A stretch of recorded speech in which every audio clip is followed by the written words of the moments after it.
Next presentation is from the same lab, but from a different presenter, Stacey Gorniak, and I believe she's going to do a live tour. So are you all set, Stacey? Yep, I'm here. Okay, great. Wait, if everybody can put the view on speaker so you can follow Stacey. Are we ready? Yes, Stacey, thank you. Okay, great. So, following up on Chuck's last little presentation here, this is actually our motion capture lab. Here, I'm going to take my mask off briefly to talk about this. But here you can actually see our motion capture space. We have several spaces. So here we have our split belt treadmill that was shown in the video.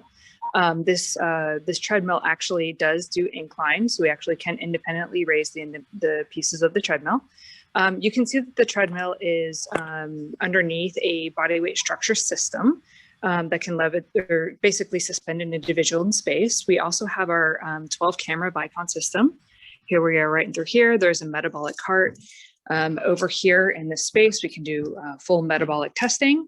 And then today I have for you in this space, Daisy Vega, who's one of our graduate students, and she will be talking a little bit about some of the data that we're able to collect as well as her project.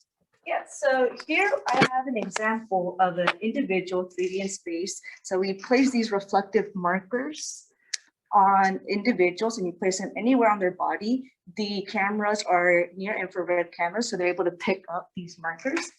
And so this is a 3D body setup. And you have this individual just standing, doing all kinds of ranges of motion. They're picking up their legs. In this case, this individual is just standing, just moving around. But the cameras have the capability to be able to capture someone walking and even running on a treadmill. Additionally, with this Vicon system, you can integrate data from the split belt treadmill. Since our treadmill is a force measuring treadmill, you can integrate the forces, the ground reaction forces from each belt. So you can get the ground reaction forces for each leg. You can also integrate EMG data on there. You can also integrate other stuff as well, like a load cell. For example, we did a study with an assistive device. We added load cells to that assistive device, and we were going to sync that with the motion capture system, the force measuring treadmills. We used the Parvo system over here. So we have two options. You have two masks.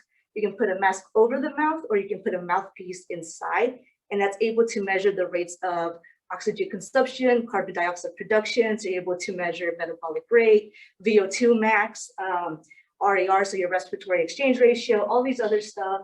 And you can kind of be able to have an integrative study here because you have the motion capture, force measuring, and the metabolic cart. And the good thing about this treadmill is that it's split belt, so you can measure each individual limb compared to other labs who have just one belt.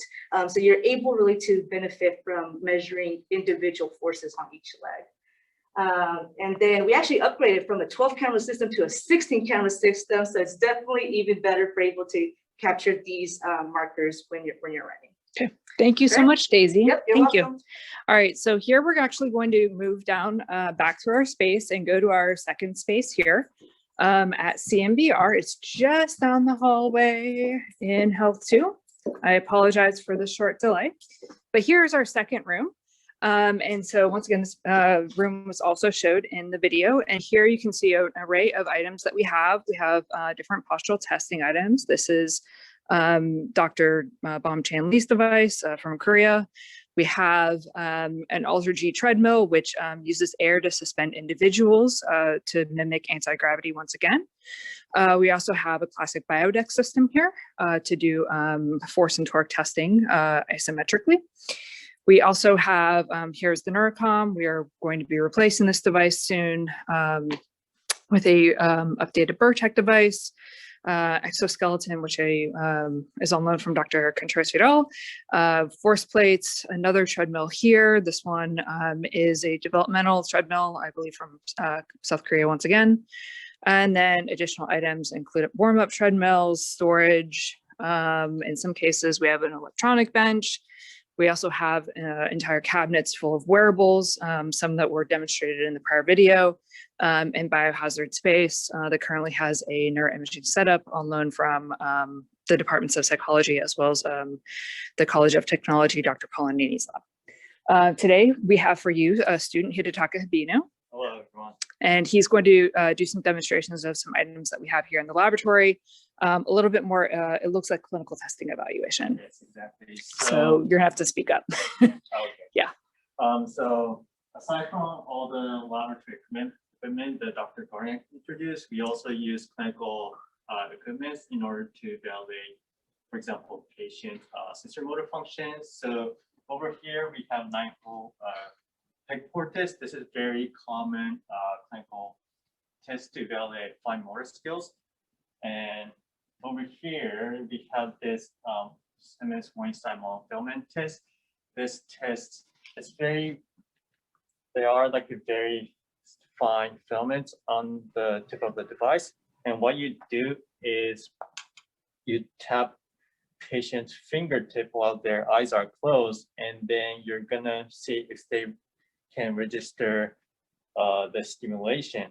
If they couldn't feel the stimulation, that means they have some like sensory issue. So over here, we also have equipment to measure maximum grip force as well as maximum pinch force. Of course, like there's so many different types of way to measure it, but we prefer using digital dynamometer because it's easy to like process data. And then we also have a device to assess some like a peripheral neuropathy in patient population, for example, type 2 diabetes. Then if you come over here, you can also so aside from like measuring maximum grip force, we also assess how well patients can control their grip force. So, for example, we deliver this like sinusoidal target to the patients, and then we track how well they can keep tracking the red line by adjusting their grip force. So typically, like healthy subjects are able to match their target with their red line, like what I did. But if you test patient population, you see more variability and like off from the target.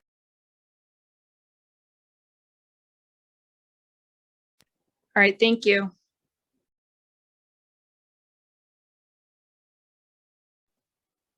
Okay, are there any questions? I think we're just right at about time. Thank you, Stacey. Does anybody have any questions for Stacey or any of our students in the labs? How many faculty and students are affiliated with the center? So we currently have 6 PIs, and currently we have approximately 8 graduate students, and we have another 4 graduate students coming in fall. Great, thank you. Thank you. All right, do we have any other questions for this tour? No? Okay, well, we're gonna start our last lab tour. It's